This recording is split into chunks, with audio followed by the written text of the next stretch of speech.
주주비 선교회 이승원 목사입니다. 주 안에서 평안하셨습니까? 요한계시록 11장 2부에서는 70일과 성경에서 가장 긴 2300조에 대한 예언을 공부해 보기로 하겠습니다.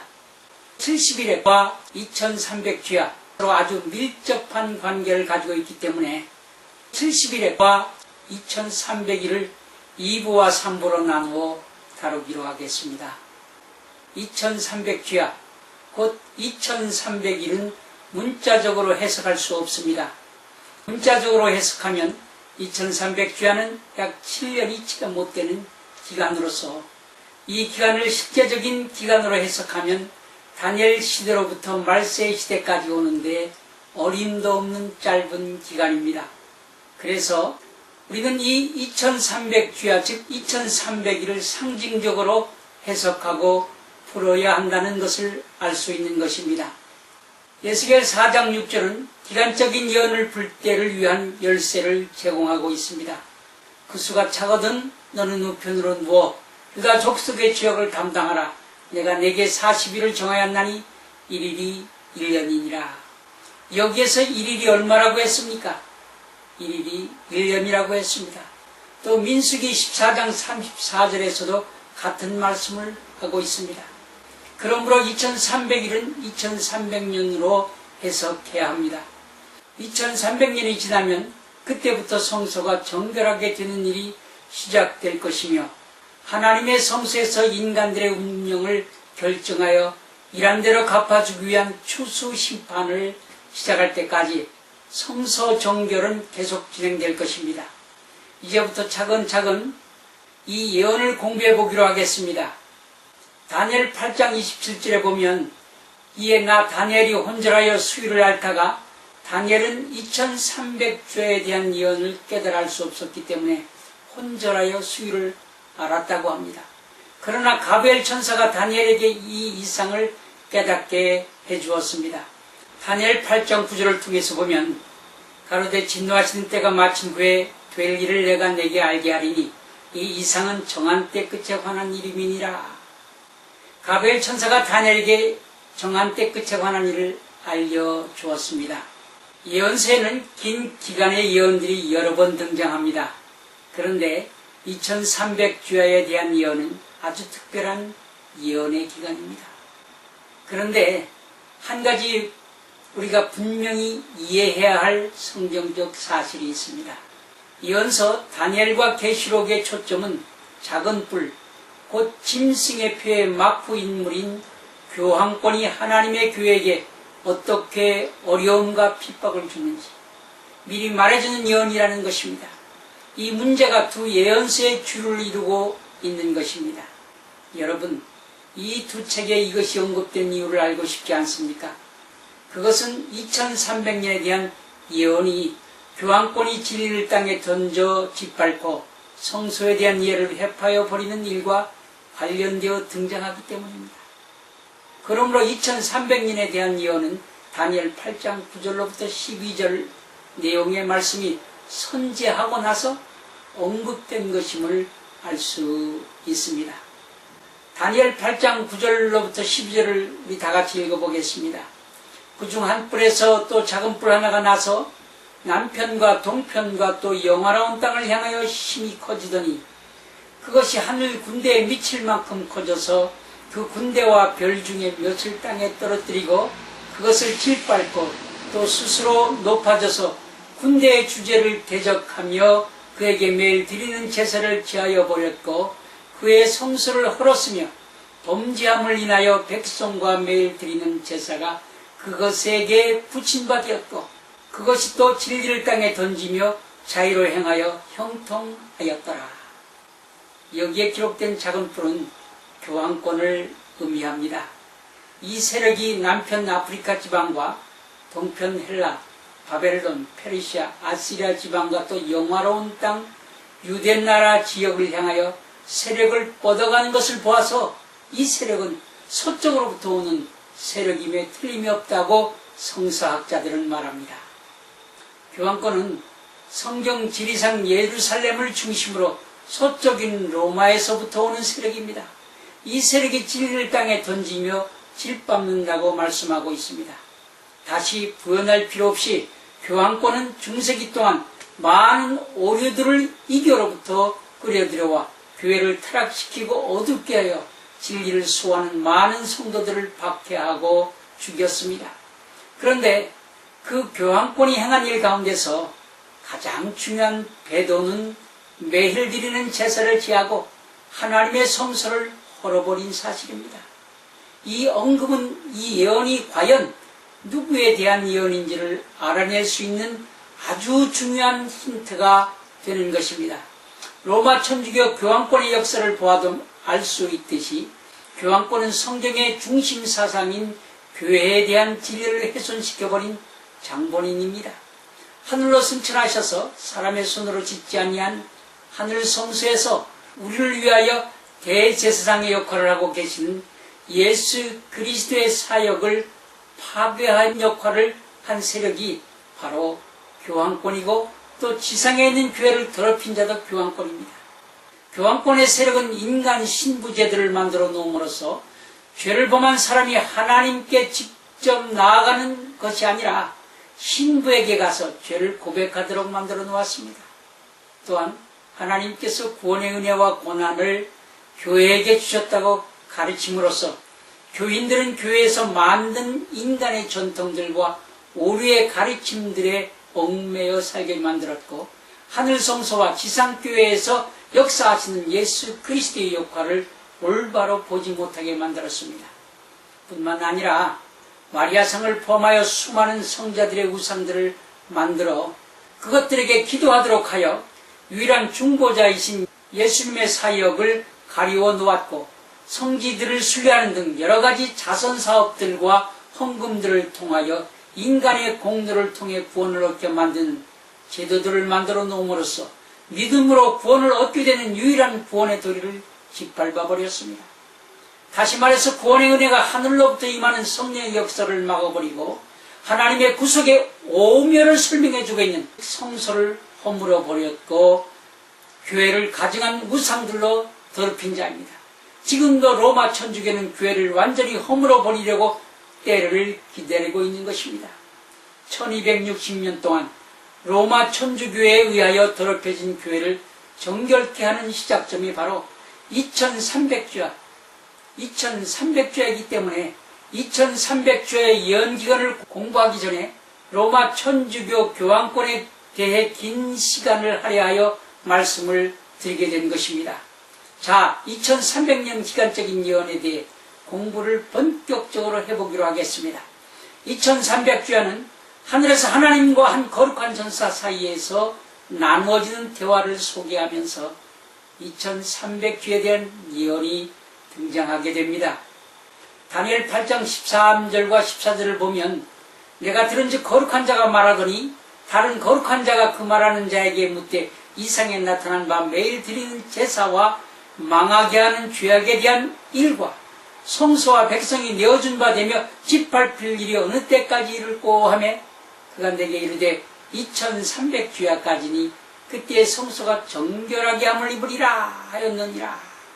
이 문맥으로 봐 2300주야에 대한 예언은 교황권 세력의 활동 중에서 구속의 의미를 담고 있는 교회의 진리를 짓밟는 일과 명백한 관계가 있다는 것을 알 수 있습니다. 한 천사가 13절에 이렇게 물었습니다.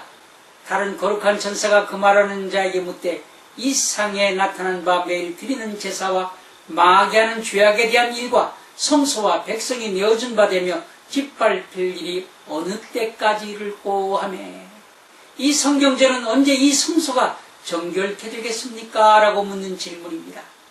이 질문의 의미는 과연 언제 하나님께서 교황권의 행포를 심판하여 성도를 신원하여 주시겠습니까? 라고 묻는 것과 같습니다. 다니엘은 이미 교황권의 활동에 대해 하나님께서 심판하시어 성도들의 한을 풀어 주실 것에 대하여 먼저 기록해둔 사실을 볼 수 있습니다. 다니엘 7장 21절부터 20절을 보면 내가 본즉 이 뿔이 성도들과 더불어 싸워 이겼더니 옛적부터 항상 계신 자가 와서 지극히 높으신 자의 성도를 위하여 신원하셨고 때가 이름에 성도가 나라를 얻었더라 신원하신다는 뜻은 심판하여 변호하여 주신다는 뜻도 있지만 회복하여 주신다는 뜻이 더 강합니다. 다니엘 7장에 보면 성도들을 회복하여 주고 심판하여 주시겠다는 말씀이 8장에 와서는 아주 세밀한 내용으로 기록되어 있는데 그 내용은 심판해 주실 시간에 대해서 알려주고 있다는 것입니다. 그 기간이 바로 2300주야에 대한 예언, 곧 성경 예언 기간에 대한 해석의 원칙에 의해서 2300년에 대한 예언인 것입니다. 자, 그러면 이제부터 2300일, 2300년 예언의 시작점에 대해 알아보겠습니다. 자, 2300년의 기간이 언제부터 시작될까요? 많은 사람들은 이 예언이 너무 어려워서 잘 이해할 수 없다고 말하지만, 그러나 염려할 것 없는 것은 이 계시를 받는 다니엘도 처음에는 깨닫지 못하고 기절이었기 때문입니다. 그러나 우리들은 아직 기절까지 하지 않았습니다. 그렇지 않습니까? 또 하나님의 은혜로 잘 이해할 수 있을 것입니다. 이 계시를 공부하여 이해하게 되면 정말 하나님의 예언의 확실성과 그 정확한 성취에 깜짝 놀라게 될 것입니다. 자, 계속해서 공부해 보기로 하겠습니다. 2300년의 예언이 언제부터 시작되는 것일까요? 다니엘 8장에서 이 계시에 대한 설명을 하지 않고 지나갔으므로 그 다음 장인 9장에서 우리는 그 해석과 설명이 나올 것을 기대할 수 있습니다. 다니엘 9장 21절부터 23절이 바로 2300주의 시작점을 설명해 주고 있다는 것을 알 수 있습니다. 곧 내가 말하여 기도할 때에 이전 이상 중에 본 그 사람 가벨이 빨리 날아서 저녁 제사를 드릴 때쯤에 내게 이르더니 내가 가르치며 내게 말하여 가로되 다니엘아 내가 이제 내게 지혜와 총명을 주려고 나왔나니 곧 내가 기도를 시작할 즈음에 명령이 내렸으므로 이제 내게 구하러 왔느니라. 너는 크게 은총을 입은 자라. 그런즉 너는 이 일을 생각하고 그 이상을 깨달을지니라. 여기에서 보면 그전 이상 중에 본 같은 천사가 가벨이 다니엘에게 그 이상을 깨닫게 해주고 지혜를 주기 위해서 왔다고 언급하고 있습니다. 왜 그랬을까요? 다니엘이 8장에서 본 2300주에 대한 이상을 깨닫지 못하고 기절하였기 때문에 나중에 같은 가벨 천사가 다니엘을 이해하지 못하였던 그 계시를 다시 풀어서 설명하여 깨닫게 해주기 위해서 다시 파송된 것입니다. 그러므로 2300주에 대한 기간 예언의 해석이 드디어 천사의 가르침으로 알게 되기에 이르렀던 것입니다. 천사는 다니엘에게 예언을 해석해주고 자세히 설명을 해주었습니다. 자, 천사의 설명을 들어봅시다. 24절에 보면 내 백성과 거룩한 성을 위하여 70일에로 기한을 정하였나니 허물이 마치며 죄가 끝나며 죄악이 영속되며 영원한 의가 드러나며 이상과 예언이 응하며 또 지극히 거룩한 자가 기름 부음을 받으리라. 여기에서 내 백성, 다니엘의 백성은 누구입니까? 그것은 유대인들을 가리킵니다. 그러면 그들을 위하여 70일의 기한을 정했다는 뜻은 무슨 뜻입니까? 정했다는 뜻은 히브리어 말로 샤다크인데 영어로는 컷오프입니다. 어디로부터 떼어내었다라는 뜻입니다. 어디로부터 떼어내었습니까? 바로 2300주의 기간에서부터 70일을 떼어내었다는 뜻입니다. 하나님이 거역하고 불수종하던 유대 나라가 바벨론의 포로가 되어가서 고난 가운데 살고 있는 것을 하나님께서 그들을 긍휼히 여기시어 그들에게 다시 은혜의 기간을 주신 예언이 바로 유대인들을 위한 70주일 즉 490년에 대한 예언인 것입니다. 그래서 그들로 하여금 다시 예루살렘으로 돌아오게 하시어 하나님의 은총 가운데 살게 하시는 은혜의 기간을 말하는 예언입니다. 자, 이제부터 2300주야 예언의 시작점과 70일의 예언의 관계를 알아보기로 하겠습니다. 2300주의 예언 속에는 예수님의 공생의 시작이 나오고 예수님이 십자가에 죽는 사건이 나옵니다. 그리고 유대인에게 주어진 마지막 선택된 백성에게 주어진 은혜의 기간이 끝나는 시간을 알려주고 있습니다. 2300주야 즉 2300년의 예언은 언제부터 시작되는 것일까요? 그것은 이 예언의 첫 부분인 70일에와 함께 시작이 됩니다. 왜냐하면 70일에 즉 490년 예언은 2300년 예언 속에 포함되어 있는 첫 부분이기 때문입니다. 그러면 이 예언은 과연 언제 시작되는 것일까요? 다니엘 9장 25절은 그 시작점에 대해 이렇게 기록하고 있습니다. 그러므로 너는 깨달아 알지니라. 예루살렘을 중건하라는 영이 날 때부터 기름 부음을 받은 자 곧 왕이 일어나기까지 7일에와 62일에가 지날 것이요. 그때 곤란한 동안에 성이 중건되어 거리와 해자가 이를 것이며, 여기에 중요한 두 가지 사건이 서술되어 있는데, 하나는 예루살렘 성 중건령이 내려진 것이고, 두 번째는 기름 부음 받은 자가 일어난다는 내용입니다. 기름 부음 받은 자가 누구입니까? 예수 그리스도 메시아입니다. 그러므로 기름 부음 받은 자가 일어남이란 예수님의 나타나심을 상징하는 것입니다. 가브리엘 천사는 70주의 예언을 7주와 62주와 마지막 1주로 나누면서 예언의 시작점에 대해서 너는 깨달아 알지니라. 예루살렘을 중건하라는 영이 날 때부터라고 다니엘에게 가르쳐 주었습니다. 그렇습니다. 2300년 예언의 시작점은 바벨론의 침공에 의해서 무너져서 폐허가 된 예루살렘 성이 바벨론으로부터 해방된 후에 유대인들에 의해 다시 중건되는 때로부터 시작됩니다. 유대민족의 역사는 반역과 불순종의 역사입니다.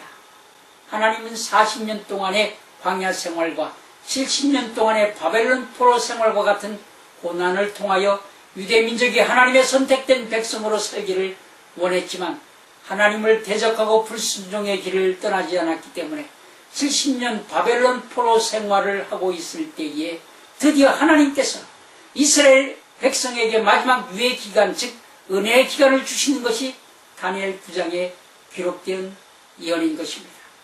다니엘 9장에서 하나님께서는 다니엘 선지자에게 예수 그리스도의 출임에 대한 예언을 주시면서 그들이 메시아와 그분의 복음을 거절하면 이스라엘 민족이 하나님의 선택된 백성으로서 누렸던 특권을 상실하게 될 것이라는 마지막 70일에, 즉 이스라엘 백성에게 마지막 은혜의 기간을 베풀어 주실 것에 대한 기간적인 예언을 주셨던 것입니다.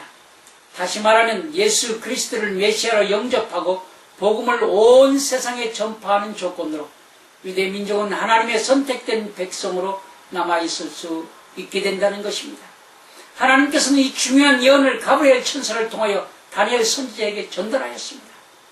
다니엘 9장 24절에 내 백성과 내 거룩한 성을 위하여 70일로 기한을 정하였나니, 이 70주의 예언은 70년간의 바벨론 포로 생활에서 귀환한 유대인들에게 다시 한번 주어진 마지막 은혜의 기간 490년이었습니다. 이 연적 기간 동안 유대인들은 메시아의 오심을 위하여 준비해야만 했습니다. 이 예언의 의미를 이해하기 위해서는 먼저 70일이라는 의미를 이해해야 하는데, 기간적인 예언을 해석할 수 있도록 하나님께서는 그것을 풀 수 있는 해석법을 성경에 기록해 두셨습니다. 에스겔 4장 6절과 민수기 14장 34절에 기간 예언의 해석법을 기록해 두셨습니다. 이르는 1년이니라. 하나님께서 주신 기간적 예언을 해석할 때 성경의 원칙에 의하여 이르는 1년이라는 이 특별한 개수 원칙을 따라야 합니다. 그러므로 70일에는 490일, 즉 70 곱하기 7일이고, 이것은 기간적 예언의 계산 원칙에 의하여 490년이 됩니다. 그런데 490년이 시작되는 시점은 언제입니까? 계속되는 가브리엘 천사의 설명을 들어보도록 합시다. 다니엘 9장 25절에 그러므로는 깨달아 알지니라. 예루살렘 성을 중건하라는 영이 날 때부터 기름 부음을 받은 자 곧 왕 메시아가 일어나기까지 7일에와 62일에가 지날 것이요. 그때 곤란한 동안에 성이 중건되어 거리와 해자가 이를 것이며 라고 되어 있습니다. 그러므로 분명히 70일에, 즉 490년의 시작점은 예루살렘 성을 중건하라는 명령이 내려질 때이며, 그때부터 시작해서 7일에와 62일에, 즉 1일에는 7일이므로 7일에와 62일을 합하면 69일입니다. 69 곱하기 7은 483일이 됩니다. 483일은 1년이라는 계산 원칙에 의해 483년이 됩니다. 그러므로 가브리엘 천사의 설명은 480년이 지나면 기름 부음 받은 자, 곧 메시아가 나타날 것이라고 다니엘에게 알려주었던 것입니다. 여러분, 여기에서 기름 부음 받은 자란 누구입니까? 기름 부음 받은 자란 예수 그리스도를 가리킵니다. 그리스도는 기름 부음 받은 자라는 뜻을 가진 헬라어이고 메시아 역시 기름 부음 받은 자라는 뜻을 가진 히브리어입니다. 그러므로 기름 부음 받은 자 곧 왕이 일어난다는 말은 예수 그리스도의 나타나심을 의미합니다. 성경은 예수께서 이 땅에 오셔서 하나님 나라를 선포하셨던 정확한 시간을 말해주고 있습니다. 예수 그리스도는 하나님의 아들이시며 성경 창세기로부터 오시리라 예언해 놓은 메시아이며 우리 구세주이십니다. 이 성경절에서 가브리엘 천사는 우리에게 깨달으라고 말하고 있습니다. 우리는 여기에서 예루살렘 성이 중건된 때를 깨달아 알 수 있습니다. 그렇다면 우리가 이해할 수 있다는 말인가요? 아닌가요? 그렇습니다. 우리가 이해할 수 있다는 말입니다. 반드시 이해해야만 하는 중요한 예언입니다. 앞에서 잠시 언급하였던 것처럼 490년 70일에와 2300년 2300주와 예언은 모든 예루살렘 성을 중건하라는 명령, 즉 바벨론에 의하여 멸망되고 파괴되었던 예루살렘 성을 다시 중건하라는 명령이 날 때부터 시작된다고 가브리엘 천사가 설명을 해주었던 것입니다. 너는 깨달아 알지니라 예루살렘을 중건하는 영이 날 때부터 이것은 2300년 예언의 비밀을 풀 수 있는 중요한 열쇠가 아닐 수 없습니다. 왜냐하면 이제부터는 포로로 잡혀가 있던 유대인들에게 고향 땅으로 돌아가서 예루살렘 성을 다시 중건하라는 명령이 났는지 찾으면 되기 때문입니다. 70일의 시작점은 예루살렘 성을 중건하라는 명령이 날 때부터 시작이 된다는 것을 우리는 알았습니다. 그런데 예루살렘 성을 중건한 시기에 대해서는 성경 말씀 두 곳에서 그 기록을 발견할 수 있습니다. 첫 번째는 느헤미야 2장 1절부터 5절, 그리고 두 번째는 에스라 9장 9절입니다. 자, 느헤미야 2장 1절부터 5절과 에스라 7장 7절 또 9장 9절을 읽어봅시다. 느헤미야 2장 1절과 5절을 읽어보면 아닥사스 왕 20년 니산월에 왕의 앞에 수익기로 내가 들어 왕에게 드렸는데 이제는 내가 왕의 앞에서 수색이 없었더니 왕에게 고하되 왕이 만일 즐겨하시고 종이 왕의 목전에서 은혜를 얻어 싸우면 나를 유다 땅 나의 열조 묘실에 있는 성읍에 보내어 그 성을 건축하게 하옵소서 하였는데 에스라 7장 7절에는 아닥삭스 왕 7년에 이스라엘 자손과 지사들과 노래하는 자들과 문지기들과 느디님 사람들 중에 몇 사람이 예루살렘으로 올라올 때에 에스라 9장 9절에서 우리가 비록 노예가 되었사오나 우리 하나님이 우리를 그 복역하는 중에 버리지 아니하시고 바사 열왕 앞에서 우리로 궁인이 여김을 입고 소송하여 우리 하나님의 전을 세우게 하시며 그 퇴락한 것을 수리하게 하시며 유다와 예루살렘에서 우리에게 울을 주셨나이다. 즉 성벽을 주셨나이다. 여기 아닥사스 왕 20년 니산월은 BC 445년 3월과 4월을 가리키고 에스라 9장 9절에 나타난 예루살렘 성 건축은 아닥사스 왕 7년은 에스라 7장 7절에 아닥사스 왕 7년은 BC 457년이 되는 것입니다. 첫 번째 71의 시작점은 느헤미야 2장 1절부터 5절에 나오는 예루살렘 성 중건령은 이미 에스라 선지자에 의하여 예루살렘 성이 중건되었던 것을 다시 중건하는 내용입니다. 느헤미야 1장 1절부터 3절을 보면 아닥사스 왕 제20년 기스루월에 내가 수산궁에 이르렀더니 나의 형제 중 하나가 두어 사람과 함께 유대에서 이르렀기로 내가 그 사로잡힘을 면하고 남아있는 유대 사람과 예루살렘 형편을 물은즉 저희가 내게 이르되 사로잡힘을 얻고 면하고 남은 자가 그 도에서 큰 환난을 만나고 능력을 받으며 예루살렘 성을 회파하되 성문들은 소화되었다 하는지라. 느헤미야 2장 1절부터 5절이 예루살렘 성 중건령이 될 수 없는 이유는 두 가지 이유가 있습니다. 에스라서를 읽어보면 느헤미야가 예루살렘 성을 중건하기 위해 돌아오기 전에 이미 에스라 선지자가 예루살렘 성을 건축하였습니다. 에스라 7장 7절에 에스라 선지자가 아닥사스 왕 7년에 성전과 예루살렘 성을 건축하였음을 에스라 9장 9절을 통해서 알 수 있습니다. 그러므로 예루살렘 건령은 아닥사스 왕 20년보다 훨씬 이전에 BC 457년에 건되었던 예루살렘 성이 회파된 것을 아닥사스 왕 20년에 다시 중건령이 내려진 것으로 보아야 합니다. 위에 언급한 느헤미야 1장 1절부터 3절을 자세히 다시 읽어보면 알 수 있을 것입니다.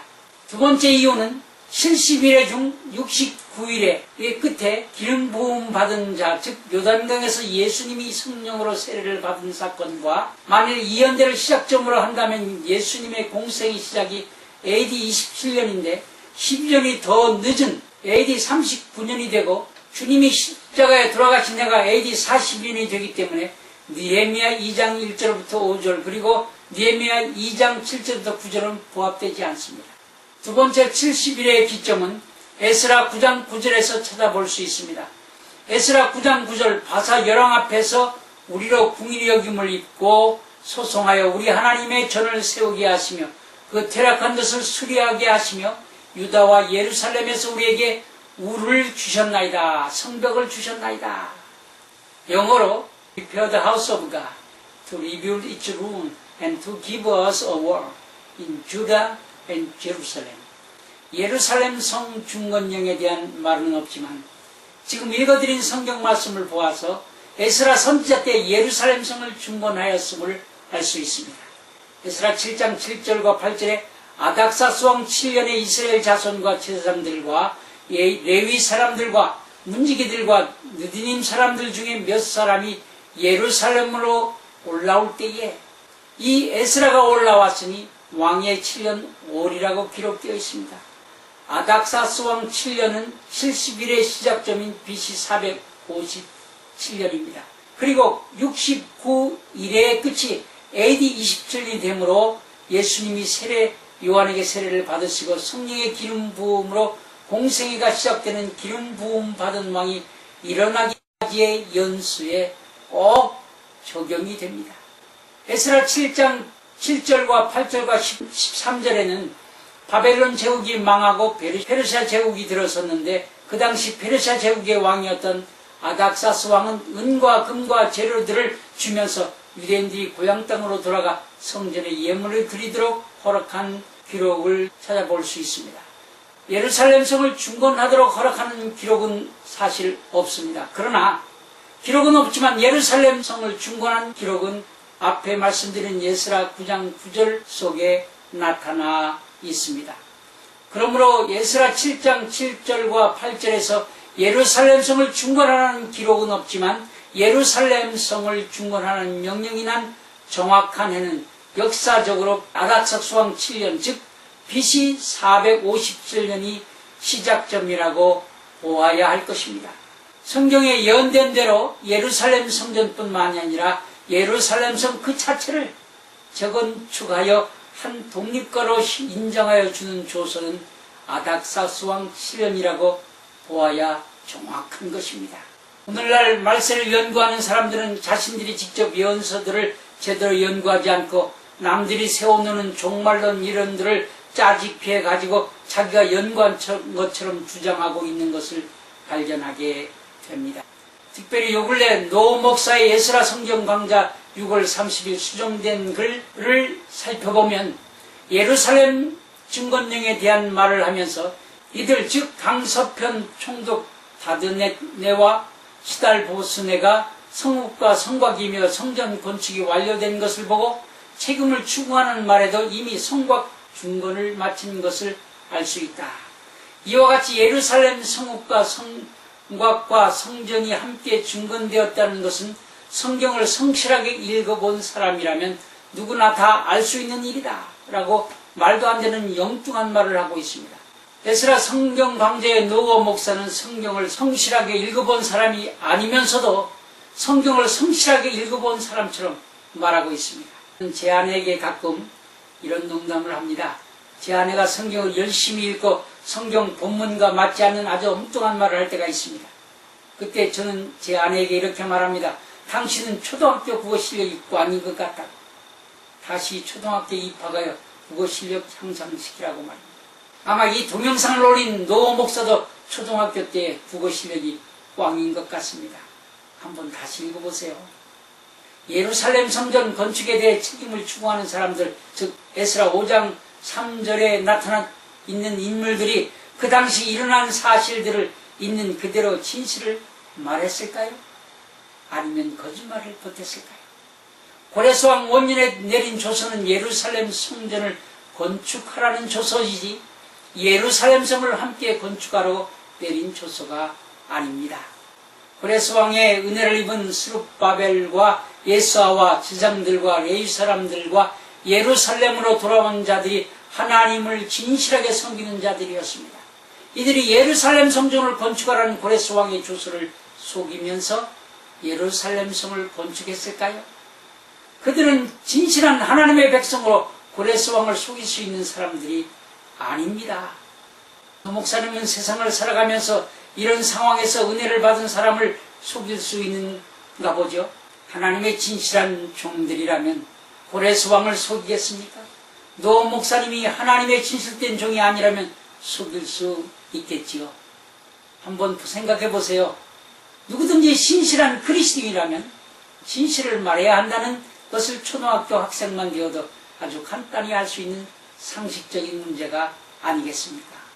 문제는 예루살렘 성 건축을 반대하는 세력들은 성곽까지 건축하고 있다고 거짓 보고를 하였기 때문에 성전 건축이 다리오 왕 2년까지 중단됩니다. 에스라 4장 23절과 24절의 말씀을 잘 읽어보세요. 그 후에 선지자 학개와 스가랴가 이스라엘의 하나님의 이름을 받들어 유다와 예루살렘에 거하는 사람들에게 예언을 하므로 중단된 성전 건축을 스룹바벨과 예수아가 일어나 두 번째로 성전을 건축합니다. 에스라 5장 3절에 보면 성전 건축을 반대하는 자들이 다시 거짓 보고서를 하여 누가 너희를 명하여 이 전을 건축하고 성곽을 마치게 하느냐 하고 성전 건축을 중단시키려고 그 반대자들은 누가 성곽을 마치게 하느냐 하고 공갈 협박과 거짓말을 했으나 하나님이 유다 장로들을 돌아보셨으므로 성전 건축을 중단시키지 못했다고 에스라 5장 5절에 기록되어 있습니다. 대적하는 자들이 성전 건축을 중단시키려고 시도하면서 누가 성곽을 마치게 하였느냐라고 거짓말을 한 것을 자세히 이해하려면 에스라 성경 강좌의 노 목사는 초등학교에 등록하여 공부를 다시 시작한다면 이제 제가 말하려고 하는 내용을 통해 스룹바벨과 예수아가 예루살렘 성은 건축하지 않고 예루살렘 성전만 건축하였다는 사실을 알 수 있을 것입니다. 예루살렘 성전 건축을 반대하는 사람들이 유대 장로들에게 거짓말로 공갈 협박을 했다는 사실을 이해할 수 있을 것입니다. 에스라 5장 5절 하반절을 보면 반대자들이 예루살렘 성 건축을 중단시키지 못하자 다리오 왕에게 보고를 하고 답신을 기다립니다. 다리오 왕에게 올린 보고서를 보면 에스라 5장 16절에 이에 이 세스발이 이르러 예루살렘 하나님의 성전을 놓았고 그때로부터 지금까지 건축하여 오나 오히려 피력하지 못하였다라고 다리오 왕이 보고한 것을 알 수 있습니다.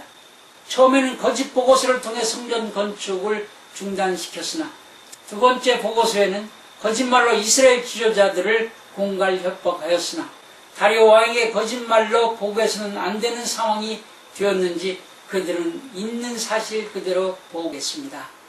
다리오 왕으로부터 온 답신에 의하여 예루살렘 성전 건축을 무사히 마칠 수 있게 되므로 에스라 6장 13절부터 15절에 예루살렘 성전만을 피력하게 되었다고 기록되어 있습니다. 다리오 왕의 조서가 내림에 강서편 총독 다드네와 스달보스네와 그 동료들이 신속히 준행한지라 유다 사람의 장로들이 선지자 학개와 이또의 손자 스가랴의 권면함으로 인하여 전 건축할 일이 형통한지라 이스라엘 하나님의 명령과 바사왕 고레스와 다리오와 아닥삭스의 조서를 쫓아 전을 건축하며 피력하되 다리오 왕 6년 아다월 3일에 전을 피력하였다라고 기록되어 있습니다. 그러므로 고레스 왕의 예루살렘 성전 건축의 조서대로 다리오 왕 516년 3월 12일에 예루살렘 성전이 건축되었지 예루살렘 성이 건축되었다는 기록은 없습니다. 예루살렘 성전 건축을 반대하는 자들의 말이 옳은가요? 아니면 유다 사람들이 진술한 말이 옳은가요? 누구 초등학교 국어 실력 좋은 사람이 있으면 답하실 분이 있습니까? 그러므로 예스라 성경 강좌에서 노어 목사님이 주장하는 이 이론은 잘못된 것으로 예루살렘을 중건하는 명령이 내린 빚이 457년부터 시작하여 483년 후에 메시아 곧 그리스도가 나타난다는 이론을 반박할 수 없는 것입니다.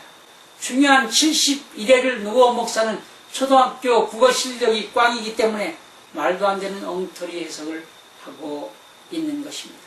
요한계시록을 성령의 인도로 3개월 연구하고 강의하였기 때문에 노 목사의 요한계시록 강의와 그 밖의 강의들이 문제가 많다는 것을 알 수 있습니다.